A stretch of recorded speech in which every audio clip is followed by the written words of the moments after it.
Hey, welcome back to another episode of the Morning Skate. Hey, you got Biz Dev and Kat here. Kat, how you doing today? I'm kind of over the whole being sick thing. I'm bouncing back and I'm feeling good about it. It's good to hear, bro. We're coming to you live from Wednesday night, doing a little midweek podcast. Got a special guest tonight. We've got Ryan Winn, the owner and CEO of Buttery Hockey, content creator, Instagram, TikTok sensation, all around good hockey dude. Upstate New York guy. I think we're going to connect on a lot of different levels here. Welcome to the Morning Skate, Ryan Winn. Thanks for having me, boys. I'm excited. I'm excited to get into it. I'm pumped too. So let's just dive right in. You're from Rochester? Yeah, Rochester, upstate New York. Rock Vegas, baby. Hell yeah. Rock Vegas. That's right. Not many people get that reference, the Rock Vegas reference. That's like when I went to Bowdoin, so I'm at Bowdoin College, and like one of the assistant coaches on the women's team there is from Rochester, and he played like pro and stuff. And it's like every time I see him, it's like Rock Vegas, baby. Like no one has what I'm talking about, but yeah. Yeah. One of our best friends won a national championship with Monroe Community College. So like and Garrison went to Brockport. So like my ex-girlfriend's from Rochester. We spent a lot of time out in Rochester. Oh, dude, you went to Brockport? My brother goes to Brockport right now. He plays there. Yeah, I saw that on your Instagram. It's sick. I played club there, but yeah, good times. Yeah. And what school are you at? I'm at Bowdoin College. Like it's a NESCAC conference with it's like Hamilton, Trinity, Williams. Is that up in Maine? Yeah, it's up in Maine. Like we're rivals with Colby, and those games are fun. Not that I have a fun fact that's kind of soft. So I've been crushing Grey's Anatomy recently, and McDreamy had your school's hat on there. Dude, yeah, he went. Like they wrote him in as going to Bowdoin College. He came and spoke at our school. Like they got him. Shit. Like he didn't actually go to Bowdoin College, obviously, like the character did, but he came and spoke at our school because, like, I don't know. I'm guessing it was because. Bro, what a random school to pick. Yeah. I seriously like what? Yeah, it's a good school. Like, not to pump my own tires or anything. Like, but like, yeah, it's an 1,800 student school. Like, it's tiny. It's literally basically just maybe a slightly large high school. And I mean, it's tiny. And then they pick it for Grey's Anatomy. It's kind of nuts. Yeah, we're actually going up. The other guy that we do the podcast with, Hal, his wedding's over in Camden. So I was just looking at a map. You're not too far from there. But yeah. We've had some times in Maine. Maine's it's great. Yeah, Maine's a good time, dude. There's nothing like walking into an Applebee's at like fucking 7:00 at night on like a Wednesday and seeing the crew and just rolling in. They're like, yeah, they're not from Maine, but they respect you and they take you in. Yeah, that's fun. That's fun. We have an Applebee's like right near us, like where we are on campus. And honestly, the nightlife there, I mean, you can imagine with an 1,800 student school, like, nightlife's not crazy. So like Thursday night Applebee's, like $1, like whatever the heck they have. Oh my God. They do Long Island iced teas for $1. And like looking back to Friday Night Lights, that's where the Taylors went after a Friday night game. So I'm pro Applebee's for sure. Yeah, that was like the spot. Like, yeah, it was like for us, it was like Thursday night, and like whenever we could pull it off without getting in trouble, or like if we didn't have practice or a game the next day, it was like that was it. That was it. All right, so when did you start playing hockey? Let's talk about your hockey background a little bit. Dude, I mean, I literally, my dad and mom never played hockey. My dad went to Clarkson University, and unreal. So a good friend of the program. He was a captain at Clarkson back when they were good, not like this round of being good. And then they weren't that great. And then time before that. So I'm guessing I don't remember exactly when my dad graduated, but like when he was there, they were like top 5 in the country. So like that was like everyone was doing is like going to Clarkson games. So he grew up in a small town that didn't even have hockey. So he went to Clarkson, fell in love with it. Basically, it was like, my kids are gonna play hockey. Like, this sport's freaking awesome. They're crazy for hockey out there, man. Oh, dude, it's nuts. I mean, it's kind of like if you go to Maine though, too. Like at Bowdoin, it's like kind of the same vibe. It's like, well, we have nothing else to do. Might as well go watch hockey, you know. So it was like that. So my dad like fell in love with hockey at Clarkson, and like literally when I must have been maybe 3, like, and he already was just making like a backyard rink, like would do, he like would level out, put the boards in plastic, and like had the whole ODR like dream. Hockey dad, dude. Yeah. Hockey dad, like hardcore. And like, so we were skating in the backyard rink, and I have 3 siblings. I have older brother, younger brother, and a younger sister. And like, that was really when we started. Like, didn't really start with organized hockey. It was like on the backyard rink, and then like slowly got into it at an organization kind of like in town. I mean, maybe when I was like 4 or 5, but I mean, I remember like the first couple of practices, I wasn't even playing the right hand. I was like given a lefty stick, and I was like trying to play with it on my backhand because I'm a righty, and I was like, I didn't even know like what. But yeah, I mean, I started at a young age. Like I've been in love with hockey like since that time, and I mean, I grew up in a hockey family. Like my siblings, I'm probably like the worst player in my family. I mean, like I love it, but it's so competitive. Like growing up. Like my sister is she's 17 years old. She plays for she's on like the U18 USA team. Like she made that team last year, won a gold medal with them. OT over Canada, huge game, not a big deal. Whatever. Yeah. Whatever, like subtle brag. And like even dude, she was like from a young age, it was like she wanted to be in competing against like her brothers, and like people like my old brother wouldn't want to let her in, and she's like, no, I'm playing, would like throw a fit if we didn't let her play. And like it was just so super competitive, like uber competitive, who could shoot the most pucks, who could do the most push-ups. So yeah, kind of grew up just like that. That's unreal. And I'm assuming you're a Sabres fan. I see the Buffalo thing in the back there. Yeah, so who was a player growing up that you were like, this is my guy? Because that must have been like peak Drury, Afinogenov, Briere era, right? Dude, when they had that team, I thought they were going to be a fucking dynasty. I remember like telling my friends, like, dude, the Sabres are going to be mad good for a long time. And then everybody left. Everyone left, yeah. I mean, it was like, well, that was it. Remember they had that 1 year, and I was like super young. They started off the season 11-0, and people were like, they were nasty. Like this is like the team, they're taking home the cup. Like everyone's freaking out. I was so young when that happened, but I remember it vividly. Like I remember them like winning that 11th game or whatever it was, or 10th or 11th, like watching it on TV and just being like, holy crap, like this team's legit. But when I was even younger than that, like those guys were on the Rochester Americans. Like they were playing in Rochester. Yeah. Like we would go. And that's pretty special, right? Because it's very, very close. And it's like, so we have the Adirondack Thunder and we've had the Flames and stuff, and they've been pretty much for the Flyers for the most part. Philadelphia's a long way from Saratoga, but like Rochester and Buffalo are right next to each other. So it's kind of cool that you're involved there. Yeah, dude, it's nuts. And it's like, I mean, you grow up like with a team like that in Rochester, and like the Rochester Americans, and like, even though, you know, they wanted to have like superstar careers, a lot of them, like you're talking about, like Briere, Drury, like Finnegan, like Ryan Miller, like these guys like who were playing in Rochester, and they go on and have these careers. But at one point they were like skating around and doing like meet and greets in your right. like, youth organization practices. And you're like, I literally met that guy. Like one of my favorite players, Nathan Page, and which is funny. And like he had like, I think a 3 or 4 year stint with Buffalo, but like played for the Rochester Americans for a while. I think went overseas a little bit after that. And like he was my favorite player because he wore my favorite number. He wore number 4 when he was in Rochester. And he was like at one of our practices, and I won his like signed gloves. And like from then on, I was like, dude, this is my guy. Like, yeah, Page, you know, biggest fan ever, because like, you know, I had the interaction with him.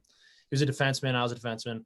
And now I work with him. Like he lives in Rochester, and he coaches like at the Rochester youth organization, and like he works like skills with Francois Mathot, who runs skills at the rink I work at. And like Francois Mathot was like, he was a Rochester Americans player, played in Germany. I don't know if you're familiar with him, but actually Alex Tuck just gave him a big shout out in Spit and Chicklets the other day, because he's like, I mean, if you ask me, like probably the best trainer in like Northeast of the United States of America. Like, okay, I don't even think it's like that close. And it's crazy that not a lot of people know about him, but they're doing a lot of good things at the Rochester Ice Center, which is like where I'm doing media and kind of like some instruction and just like doing content for them. And yeah, so working with him and Nathan Page, who was like at one point my favorite player. And it's crazy. Steven Gianta and like Brian Gianta's around. And like, yeah, dude, Rochester, I feel like it's a good place right now as far as like where we're going with hockey, especially at the youth level. And I think it's growing fast. I think I just got way off topic with that answer. No. I'm into Rochester, dude. You ever playing the Tournament of Beers? No, I haven't. Oh man. So Rochester, every year they have like this tournament of fucking beers, and it is a shit show. Like it is like the most fun. It's like 4 weekends throughout the course of the summer. Like it's a pretty big tournament, and like, I don't know. It's different skill levels. I'll never forget that. Wait, you know what rink it's at? Like, is it at the? It was at one of the rinks that Monroe used to practice at. So it's at Bill Gray's rink. That's at Bill Gray's. Must be at Bill Gray's. I think so. But it's a blast. I'm fucking huge Rochester guy, dude. I love my time out there. It's a good little. It's a good time, dude. Brockport's a good time. Little Jimmy Z's late night garbage plates. Dude, garbage plates. I mean, that's a delicacy that like no one else knows about. Like, which blows my mind because they would do well everywhere. Like I can't imagine if there was a garbage plate place in Saratoga like in the nightlife. Oh my god, bro! If you started a garbage, that's like if you started a garbage plate business anywhere else in the country, you'd be rolling in dough. Like people in Rochester, they get drunk. They don't order pizza. They order garbage plates. Like pizza, like late night drunk pizza is not a thing. It's like, oh, we're getting plates, we're getting garbies. Like, yeah, that's what you get, you know? Yeah, no, for sure. So what high school did you go to? I went to Webster Schrader High School until like I finished my sophomore year there, and then won a state championship, no big deal. And then oh my god. And then after that year, me and my older brother went to Trinity Pauling Prep School down like Poughkeepsie area. Cool. And I repeated my sophomore year down there and then played 3 years there and then went straight to college. Didn't play juniors. Okay. And now you're creating you have sick videos. You have really, really good content. And one thing I wanted to bring up, you were valedictorian. Am I right about that? Yeah, dude. Wow, the research. That's pretty fucking impressive, dude. I was checking out your YouTube channel. I think the thing that was the coolest thing, at least for me, is like you're creating all these really cool videos now. Awesome. I think it was like 2 years ago you made a video and you're like, hey, like I'm gonna create videos. I might not be good right now, but one day I will be. And you fucking did it, dude. Like that's pretty fucking cool, right? Thank you. Yeah, thank you. Yeah, it's like, I mean, it's crazy because, you know, this is probably something we'll get into in a little bit. I don't want to get too far like ahead of myself, but I mean, you grow up in like, you know, like you really only know the hockey culture and like what the locker room's like and what it's like traveling with the boys, bus trips, whatever. If you're doing it, like people outside of hockey don't know like how close a hockey team is and stuff like that. So like when I was in high school and like it was weird because I was like always like a ham, like outgoing dude that would like just do kind of obnoxious stuff. Yeah. And people would be like, you're an idiot. And I'm like, I know, you know, but it wasn't until my junior year in high school, like somebody came into Trinity Pauling and it was a new theater director. And I was like taking public speaking with him or something. And he's like, dude, I have this role open. He's like, you're perfect for it. Like, you got to do it, man. Like you got to do theater. And I was like, yeah, but dude, I play hockey. Like it won't work. It's going to conflict with practice. He's like, dude, fuck it. We'll work around your schedule. Like seriously, like, anything to get you to like do this. And I'm like, all right, like I'm on board. And so then I started doing theater, and then I took this class like broadcast and journalism, and met this teacher who I did like independent studies with, started making like lip sync videos. And I ended up making like the admissions acceptance video for one of my senior independent projects. And all of a sudden I'm like making all these videos, kind of learning how to edit, but like not really getting into that too much yet. And it was more like, okay, ideas, and like just getting in front of the camera. And it was like, at that early though, like there's going to be backlash, right? Like when you start making stuff like that, like there's kids on the team that are like, dude, like why are you doing the school musical like in the middle of hockey season? Like what's wrong with you? So it's kind of like there were definitely people who were just questioning it. Like, what do you want to do? Are you taking hockey seriously? Like, what are you trying to do with your life? Basically, like, do you want to play college hockey? Like that type of thing. And it's like, oh, you know, that's not what like athletes do, kind of thing. Like that, it kind of came with that stigma. And so yeah, there was backlash at first, but you know, like I feel like you just have to like block it out. The moment you stop caring, the moment you like really start growing and finding things that you're truly passionate about. And like I was like, this is something that I'm passionate about, I want to be good at.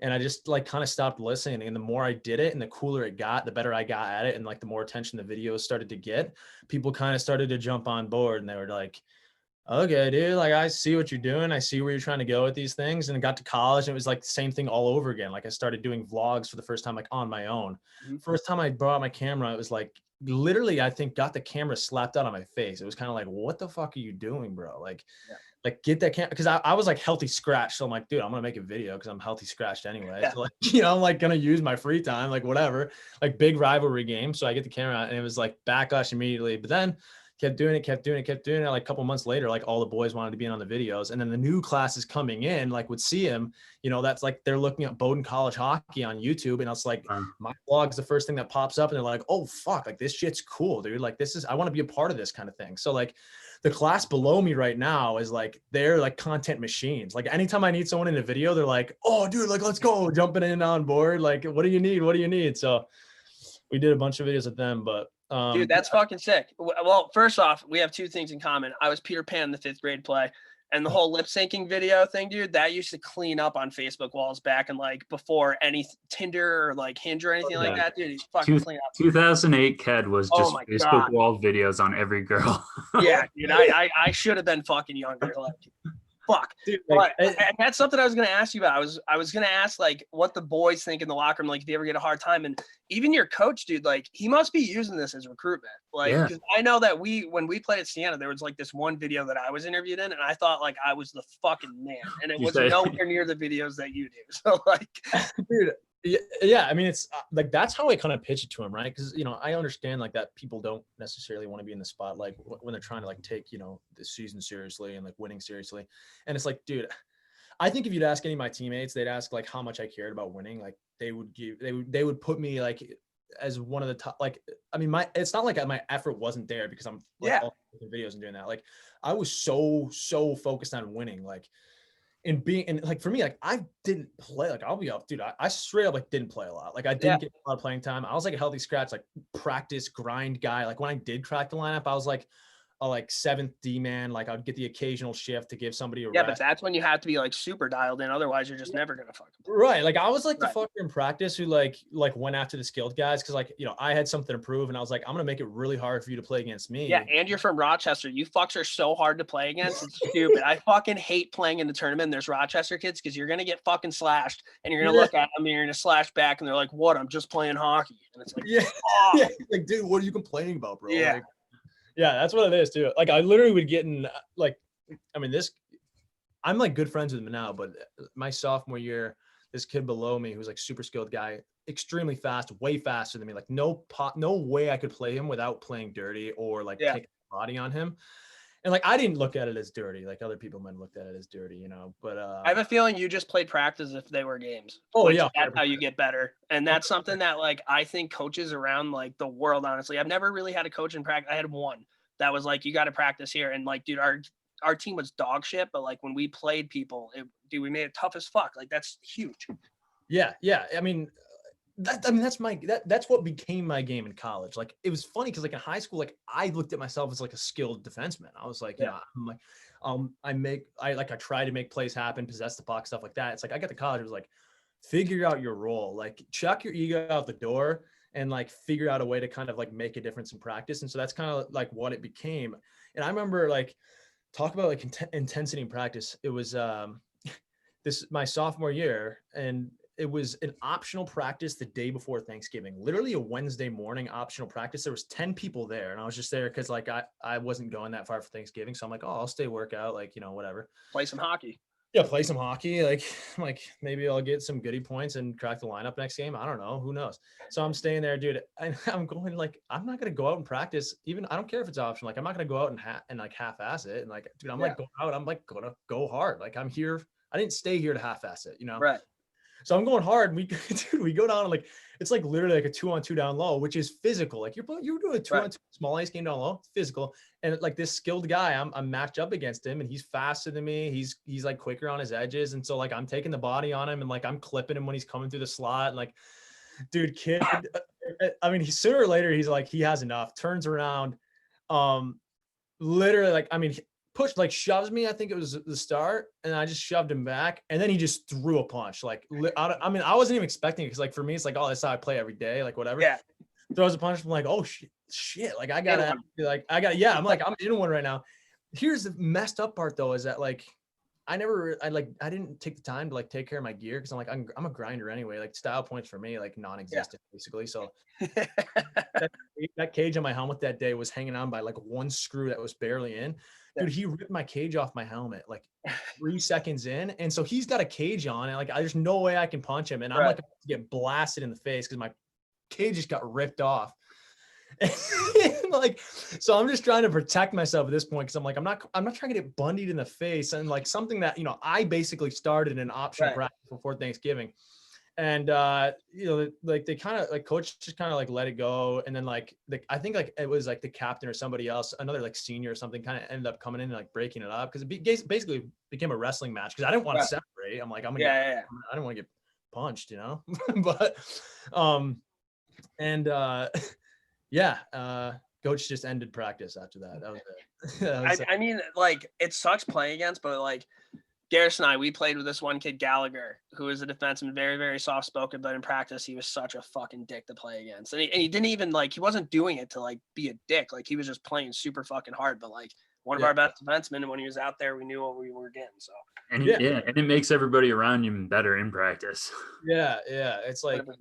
And it's like, that's the guy you want on your team, you know? Like, dude, there's so many players in practice that just go through the fucking motions just to like get through it and then move on. Yeah. But like when you're there playing like it's a game, like that's how teams come together. That's how they get better. It's easy. And that's like, and like I feel like Whitney and Biz, like I feel like these are, you know, analysts at the top level, whoever it is, like they talk about this a lot, like the difference between a guy who's playing and like putting up points in the regular season and like a guy who's putting up points and like being a contributor in the playoffs. Yeah, like it's a different kind of player. Like that's a different type of hockey, and that's where like you really see the separation of like who wants it and who's willing to like get really dirty and take punishments, you know, and like who's maybe high skilled but like isn't as invested as like somebody else who's like, I'll do whatever the fuck it takes to put points on the board, win games. No, for sure. And like Claude Lemieux is a perfect example. That guy was a fucking legend in the playoffs. Like, and he played a gritty style during the regular season, but the playoffs, he just took that shit to another level. He was fucking unreal. Yeah, it's like it's crazy. Like you see two different players sometimes. It's just nuts. So Sabres wise, you guys just pick up Taylor Hall, 1-year deal. Yeah. I want to know your thoughts about the Taylor Hall deal. I want to know your thoughts on Jeff Skinner signing that huge deal and then forgetting to play hockey last year. And I want to know your thoughts on your goaltender situation, because I think, in my opinion at least, like if you guys had a suitable goaltender, you wouldn't be where you're at now. Like I think there's actually a lot to look forward to in Buffalo, but take it away. Let's hear it. Dude, I mean, like Buffalo fans, I mean, like, you know, from Bills Mafia, like you see Bills Mafia. So like the fan base in Buffalo is strong as shit. Like there's especially when they're good. Not even because if they're that good when they're not good, when they're good, dude, Buffalo's a sick fucking place to play hockey. Yeah. And it's like, I don't know. I don't want to say, I mean, obviously it's exciting that we have Hall. Like Skinner is like, I don't know. It's like, so I feel like it's so up in the air. And like Eichel, what I didn't like about like Eichel was like basically from what the rumor mill, you know, I don't know if like how true it is. Like it sounded like he wanted to opt out of his contract. He signed for like 8 years or whatever it was. And it's kind of like, dude, like you're the captain. Like if you want to opt out of your contract, and I don't know, like to me, it's just like that says such bad things about like what's going on the inside. Like I'm obviously like a Buffalo fan. I'm a Jack Eichel fan. Like, dude, I want Eichel to succeed because I want the You're team. talking about future New York Ranger Jack Eichel. Right? Yeah, I mean like that. That's like, right. Like you like, I mean like you hear it and like he's so good, dude. He's such a good hockey player. It's insane. He's nasty. Like I understand the frustration. So like I understand the frustration of like losing and like having year after year where like you're kind of like the laughing stock of the NHL and like it's embarrassing. Yeah. But it's also like you signed that contract, so it's like you know you knew like going into like what kind of this could like you've known what it's been like the past couple of years. So it's like and you're the captain, so it's you know what. So let me ask you this, dude. Are you a Ryan O'Reilly fan? Oh, O'Reilly? I am an O'Reilly. I mean, I just like the type of player O'Reilly is. So it's like, yeah. When he said he fell out of the love with the game of hockey and then left Buffalo, I've never liked him since then. He's a hell of a player, dude, especially for the Blues. Like he's sick, but right. I mean, like he ends up winning like a cup and like. And the way they talk about him on Chicklets, it's like he's the fucking man. I just hated that he fucking did that. He's like, oh, I don't love hockey anymore. I gotta get out of here. But yeah, you know, it's like. It's weird, you know. I don't know. I feel like I'd have to be in their shoes and like really experience like what it's like playing in Buffalo and like. You got to be in the room, right? You have to. You talked about this earlier, and like, it's an analytic crowd. I think like analytics 100% deserve to be in the game of hockey. Like they show a lot, but the analytic crowd also doesn't show like the presence somebody has in the locker room or even on the bench or on the ice. Like there's no number or statistic that you can put that. And like I think we can all agree that we played with players before who might not have been like the most skilled guys, but the fact that they were there, like you wouldn't trade them for anybody.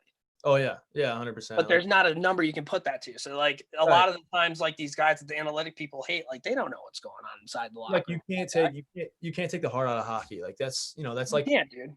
And I fucking hate Mark Stahl, but like there was a reason that he was on the Rangers and there was a reason he was the assistant captain. But like you don't see that. You just hear the announcer say, "Oh, he makes a great play" when he's not making a great play. But you don't understand. You know what I mean? It's weird. Yeah. No, I know what you mean. I think it's like. I don't know, analytics are getting so big because everyone wants to be able to put numbers to things and quantify it. And it's even like, you talk about agencies and you talk about like managers who are trying to get the biggest contract for players, and like analytics are even that. It's like, oh, we looked at this statistic about like, not only plus minus, but like, how many times they're turning the puck over on the ice versus the turnovers that they're causing. And like this, like zone entries and shit. And it's like, yeah, okay. Yeah, it's like there's new things popping up every day to try and quantify like what value this player has on a team. And like I get there's a huge market for that, or like that's like, and if a manager or agency is trying to make somebody money, like I understand that you're going to want to try and quantify it so you get the biggest contract. But at the same time, and I think that a lot of general managers, or at least it seems like there are a lot still in the game, like they might look at analytics, but really when it comes down to like we were talking about, you can't take the heart out of hockey, and you can't like quantify the impact a player has on the team completely. You can't quantify the impact they have in the locker room and stuff like that. So like, I mean, I'm totally like on your page when it comes to analytics. And no, for sure. I'm trying to look them up right now. Okay, yeah. So the NHL kind of came out that they're doing this realignment or whatever, and there's going to be Canadian division. So in the Buffalo's divisions, Boston, Buffalo, New Jersey, Islanders, Rangers, Philadelphia, Pittsburgh, and Washington. That sounds like a pretty rough schedule. Like, to be complete, like there's some good teams. When did this happen? You just looked at a couple. I don't know, a couple days ago, a day ago. It's like this realignment thing that like Canada's playing nobody but Canada. I'm pretty sure this is what's happening. Is it because of COVID going into this season? Yeah. Yeah. So that's a tough division, both for the Sabres and the Rangers, dude. Boston, Buffalo, New Jersey, the Islanders, Rangers, Flyers, Pittsburgh, and Washington. Like, that's kind of a fucking wagon of a conference. Dude, what? I don't know. I mean, another thing is like you talk, and then now you like have a salary cap, and it's like we talk about signing big players. Like you sign Halsey for like 1 year, and then you have Eichel who like he has a big contract, and like Skinner who's got the big contract. And it's like now you have this salary cap, and you're not going to win a cup with 3 players. Like you're not going to, especially when you don't have like a goaltender who's like locked down, right? So yeah, like when you have this salary cap, and then you have like these big players that you're paying, and then dude, that realignment, like how that sounds, it's like you're facing a team like Boston, who like, they kind of crapped the bed in the playoffs this year, like this. But they're so good though. They're so good, and so like every line that they have is like, it doesn't, even though they're not producing, they're just so hard to play against, like throughout. Dude, the Bruins are like one of the few teams in the NHL, I think, that like every single line they have like has an identity. And dude, Boston's been like that for forever. Like if you look back when they won the cup, they had like Paille and like Chris Kelly and shit. Yeah. Like, players that you don't really know about, but like they were there and they were grinding. It's like they know their role though, right? Yeah. Like it's like, dude, that's the Rangers haven't had a fourth line that's had an identity since like Boyle, Dorsett, and Dom Moore. Like it's been a really long time. But like that's what the special teams, and like I think the Rangers are working on getting there. I think the Sabres are a little bit behind there, but I don't know. I like the Taylor Hall deal just because it's a show me contract, right? Like if he puts up a ton of points, dope. And if you guys make a push, maybe he stays. If not, you'll flip him at the deadline and you'll get some picks for him. So yeah, that's actually a good point. Yeah. You know what I mean? And you're still rebuilding. I don't think it's like really playoff or Stanley Cup contention. You know what I mean? So you might as well put him there, see what the fuck happens. And if he enjoys it, he enjoys it. So it's so interesting. Like when a team's going to rebuild, and you don't really know how long a rebuild. Like there's no some teams are so much faster than others. You look at Toronto. I mean, even the Rangers, we're not there yet, but ours has been relatively quick. But then you look at Buffalo. I mean, Arizona made the playoffs this year, but are they there? You know what I mean? So right. And it's like now you have Chicago, who like their GM just comes out and they're like, no, we're going into a rebuild. Like Tays and Rick Kane and like Tays like came out and was like, he was pissed. I'm pretty sure about they were mad. They said that they weren't talked to about it. I mean, yeah. So when did you start Buttery Hockey? Tell us about like the whole Buttery Hockey thing. Okay, so Buttery Hockey. So for me, and this kind of goes back to like what we were talking about, with getting a hard time in the locker room and like not being like completely understood right off the bat. So for me, Buttery Hockey, and people not understanding like the hockey lifestyle as well. Like you don't know it unless you're doing it, kind of thing. And like, that's why like the vlog was so important. It's like, and now you have a bunch of guys who are vlogging like their hockey experiences. You got Pat Shea up at University of Maine. You have like Lawson McDonald, who's huge on TikTok. He's doing it like, I think a Division III school in Wisconsin, like Superior or something like that. And like, so you got these vloggers, like a couple of guys who are starting to do this. You have Always Hockey, who's like Zach Bell, who's a ridiculous on Instagram and TikTok. I mean, like the stuff that guy does, he's like actually. Yeah, how many times does it take him to do that stuff though? Because that would take weeks. Well, I'm trying to collaborate with him. So hopefully I get the chance to like see him do it in person, because he literally, it's like he's got a lifesaver. Like he's a Jedi. It's nuts. No. It's nuts. Okay, getting off track again. But anyway, so like you have these experiences, and like you have people from the outside world that look at hockey and they're kind of like, they just see a bunch of like, I feel like the stigma that comes with hockey is much like the stigma that comes with lacrosse, where it's like these, it's kind of like these prep school, like junior hockey, like, right. They're athletes. They don't pay. They're not really like students, right? They're athlete students, and they're just kind of jocks, and like they're these like rich kind of kids who just play hockey. I don't know. This is like the stigma, at least, that it seems like. Yeah, I get that.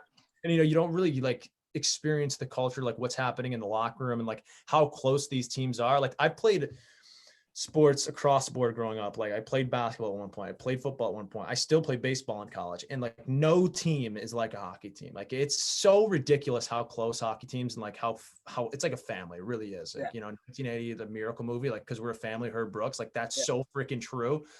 And I was like, okay, dude, like there's such a lack of, it's such an open market.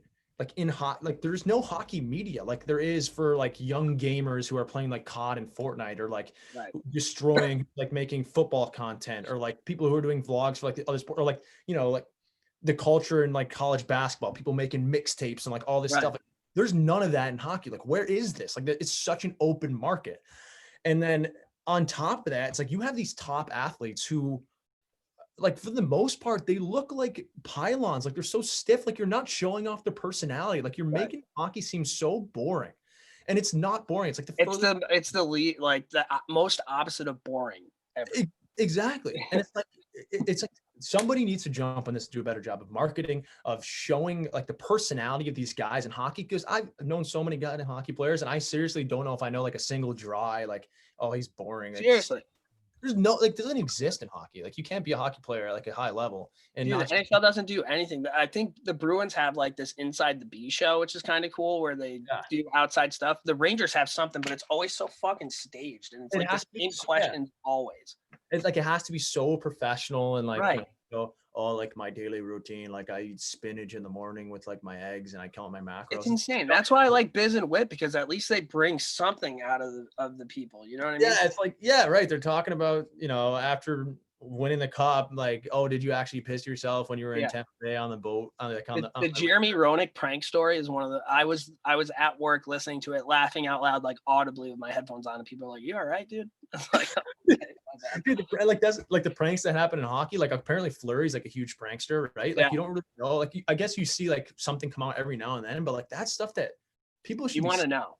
It's so good for hockey. It's so marketable, and like, so I just kind of saw that like lack of content and like this kind of open market, and like, guys like you are coming along and like you're basically like taking it by the balls and like, okay, let's jump in on it because no one else is doing it. So like, start a podcast, start making content, whatever it is. Like even hockey meme pages, like they're starting to blow up, just like funny ass like hockey TikToks and stuff like that. So people are starting to see that. But that's like what I saw with Buttery Hockey is like, dude, not only is it an open market, but like there's no one catering to the young demographics that are clearly coming up on TikTok. They're clearly coming up on Instagram. And like, that's how they're getting their content. Like they watch things for 7 seconds and they're gone. Like they're not watching a full video or whatever it is.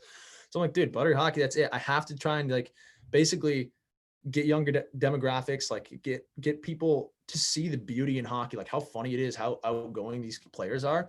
And like eventually the long goal, like right now it's a lot of short form media. I'm not doing much longer form stuff. I don't have a podcast or anything. I don't really do YouTube videos really for Buttery Hockey. It's kind of like still on my personal page. And but like, long form is to try and connect like high level athletes, like high level players, and like make them more marketable to like brands and stuff on social media. So be able to basically work for them, be outsourced to like do kind of media for them, or just to be outsourced and do media for teams and organizations to bring out the personalities and like these high level players. Like that's the end goal. And right now it looks a little bit different and like it makes sense in my head, but I don't know how much you want to actually hear about.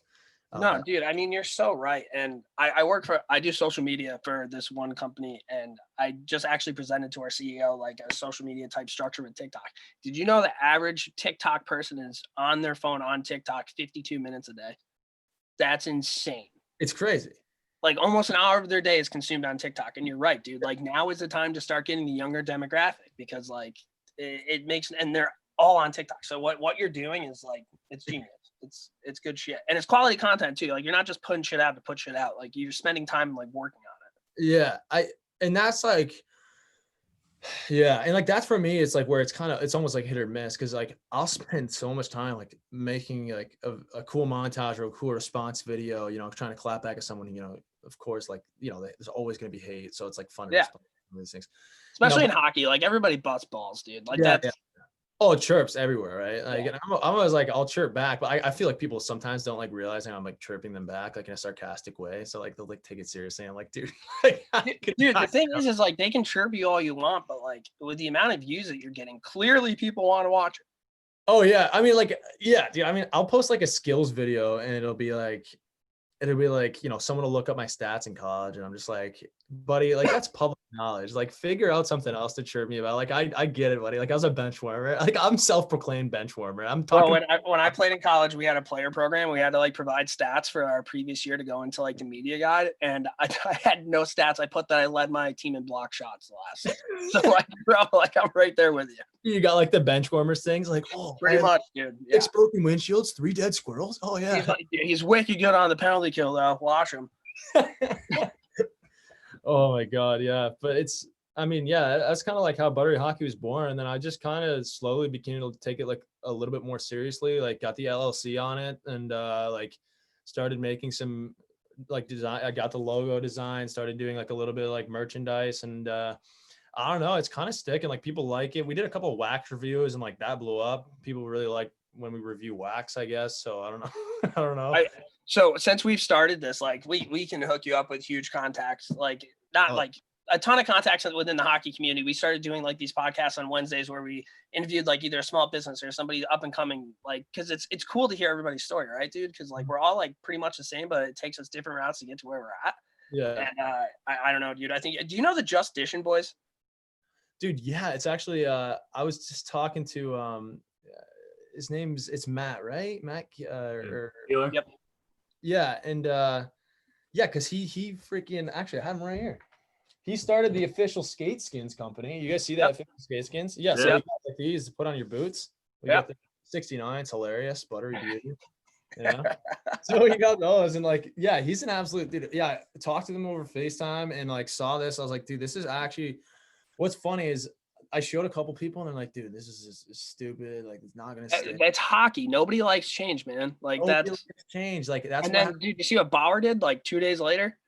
That's exactly what I said. I messaged him as soon as that happened. I like looked at the World Juniors things, like customized, like American Canadian, which looks so sick, by the way.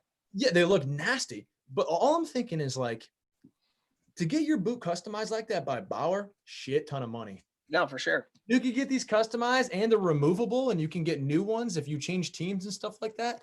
I'm like, bro, like official skate skins should be jumping. Like, that's a huge media opportunity right there. It's like, this is the affordable version for everybody, and you can change them, take them off, put them on new boots, like whenever you want. I'm like, this is genius. If I was a college team, I'd 100% reach out and get a pair for the boys. At least 1 year to see what the reception would be like. 100. If we had a college season this year, I would have tried to get our entire team official skate skins. Like, no, and that's just one company within this like community of hockey people. It's insane. They do a really, really good job in terms of content with their videos and shit like that. Yeah. I was wondering because you guys are out there and around the same area. Yeah, like Fisher, like right near. I'm like 10 minutes from Fisher. That's where he went to school. Like he played with my old high school there, like on the club team. So, Garrison, you got some questions? Yeah, I was gonna backtrack. Actually, you touched on something really cool. And you know, Jimmy and myself both studied marketing and kind of you know, jack of many trades. I feel like I've got a lot of interests, and you touched on being in high school and kind of having this pivotal moment of your theater career and your hockey, and kind of not knowing which way to go and how much energy to put towards each one. And it kind of came to me, my takeaway from that story was that like you can do both things, or you can have many interests and skills and build together, and then they end up intertwining, and now you're using your theater, using your content, using your film skill set with your hockey skill set, and it's the best of both worlds. So my question, I guess, would be like, if you wanted to touch on that more, or have any advice for sophomores in high school or people coming up that want to get into content writing, anything. Yeah, 100% actually, because that's like something. It's funny. I'm glad you did mention that, because like I'm planning on hopefully dropping, and I want to give like not to whatever. I'm planning on hopefully dropping like some sort of lifestyle brand soon. Like that's literally based on basically what you were just talking about, like the whole like jack of trades thing, where it's, I was raised to be well-rounded, raised to try things and not worry about failing, and just try and like not fearing failure, and just doing things and seeing if it sticks, seeing if you become passionate about it and you want to continue to do it. And so, and like that was like how it was from a young age. That's why I tried so many sports. That's why I tried so many things when I was a kid. And then when I was in high school, I tried theater, and then I joined a cappella group, started singing, like learned how to play the guitar. Like one of my projects was like making an album. Terrible, dude. I was so bad at singing. Like listening back to it, I'm like, oh my God, this is so crazy. But like I still tried it, right? And like you get made fun of, whatever.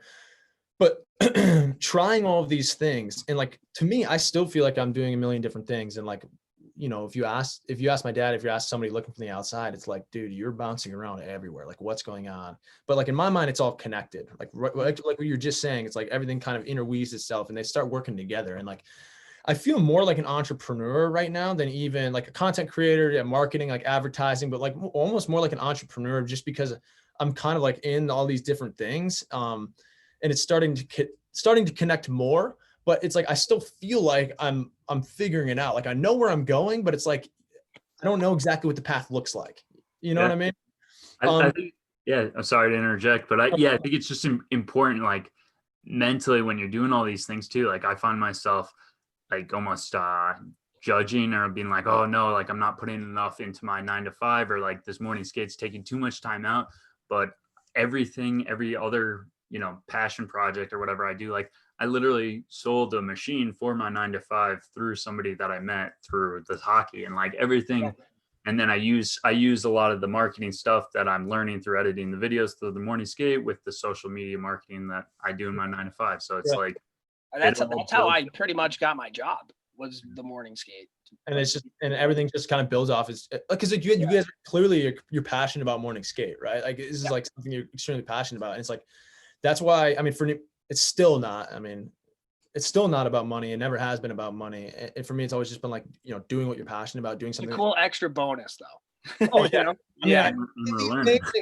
But for me, it's like if you're doing what you're passionate about, and you're following your dreams, and you're passionate about it, not to the point where like you say it, you talk about it every day, like to the point where you're waking up and you're like, I'm not going to bed until I get what my goals are for today done. Right. Like literally, I will not sleep until I have this done, until I hit this deadline. And like for me, part of that's like I work out late at night. Like I work out, that's the last thing I do. Like I work out at 10:30 at night. And I'm like, I'm not going to sleep until I finish my workout. Like it's like that type of discipline. Like if you're passionate about something to where you're disciplining and cutting up your day so that you can accomplish all these things, to me, with that comes success, and with success comes money. So it's like, I don't even have to worry about money, because I know if I really focus and stay disciplined and keep my nose to the grindstone, eventually the money will come. Maybe that's a backwards focus to what a lot of Americans, or like what a lot of people are doing when they're starting their careers today. But I think for me, it's healthier, because I know I love what I do every day. And that even though it's kind of all over the place, I know where I'm going, and that if I work hard enough, the money will come with it. And that's not something I have to really worry about in the short term. But in the long term, I think it'll eventually figure itself out if I continue upon this path. Yo, how old are you? I'm 22. I mean, that's wild. Like that's the type of shit that like me and Garrison are still figuring out. Like that, dude, you're well beyond your years for sure. I wouldn't bet against you at all. Thank you. I mean, I definitely don't have it all figured out. You're figuring it out though, right, man? That's all you can do, shift by shift. Hockey's a game of inches, bro. Exactly right. It's like that's what I want to keep doing this. Like I sound like a cliche, like motivation dude when I talk about this stuff, but yeah, it's really easy to talk. Like you have that end goal that you want to get to, and it's really easy to think about it and be like, okay, that's where I have to get. And it's easy to see that and see how much space there is between where you're at right now and where you want to be, and be like, that is just so like there's so much to bite off there. Like how am I going to get there? Right. But instead, if you take it shift by shift, you take it day by day, you take it project by project, And then all of a sudden, 3 months later, you look back and you're like, holy crap, look at how much we've grown in 3 months. Could you imagine what the next 3 months will bring, like exponentially, how it's going to keep growing? And then, like eventually it adds up. So it's so easy to get down. There's so much negativity. There's so much doubt and fear. And like, it still happens. It happens to anyone. It can happen to the most positive people ever, but like, you're going to have days where it's like, dude, what am I doing? Like, what like there's just nothing clicking. And then all of a sudden the next day it's like, oh, all right, well, like something happens, or you just wake up and you're like, put it in the past, nose to the grindstone. Something good's going to happen if you just keep putting the work in, but dude, and just something extra, like all paths lead to the beer league. And I can't imagine how pumped your beer league team's going to be when you're out there creating beer league videos, dude. Like that's going to be a fucking gold mine. Like the shit that we've seen in beer league so far. Like I saw a ref break his hand. Somebody like slammed like a penalty box door and like broke his hand and they beat him up. Like I've seen some crazy shit in beer league. So just like buckle up, man, and just have your camera ready, because sky's the limit with the beer league. Nobody's really infiltrated beer league. That's it. That's true. Actually, there's somebody in Rochester. It's like the Bud Light Beauties, and they're started to do some content with their beer league. Like they like do stuff with Bud Light and their beer league team. Like somebody I think on the team works for Bud Light. They got some like sponsorship type thing, and so they're starting Instagram stuff. But I agree with you. Like I'm not on a beer league team yet, so I'm open to the agent, dude. Yeah, exactly. I'm a free agent. I'm ready to be signed. Oh yeah. Garrison, anything else, man? No, bro, this was a dope podcast. I had a good time. I even feel a little inspired to, go out and make some more content. Dude, awesome. A lot of wisdom. Yo, Garrison, 10 emails before you go to bed, dude. Yeah. But yeah, dude, come to Saratoga. Come skate out on Saratoga Lake. We got some fucking good tournaments here too. Dude, let's buzz. Let's make some TikToks. Yeah. Let's do it. Yeah.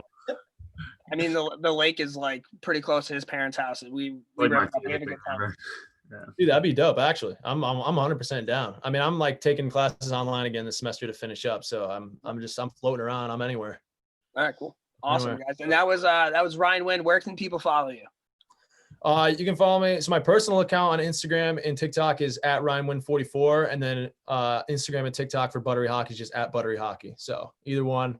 Yeah, I don't know, dude. I'm excited. I'm excited. Thanks for having me on. Like, this is a really fun conversation. I haven't really done too many like long form stuff like this. So this is fun. Cool. Awesome, man. And all right, cool. Guys, that was Ryan Winn. Check him out. And we will talk to you guys next week. Yes, boys. Perfect, dude. That was awesome. Yeah, that was sweet.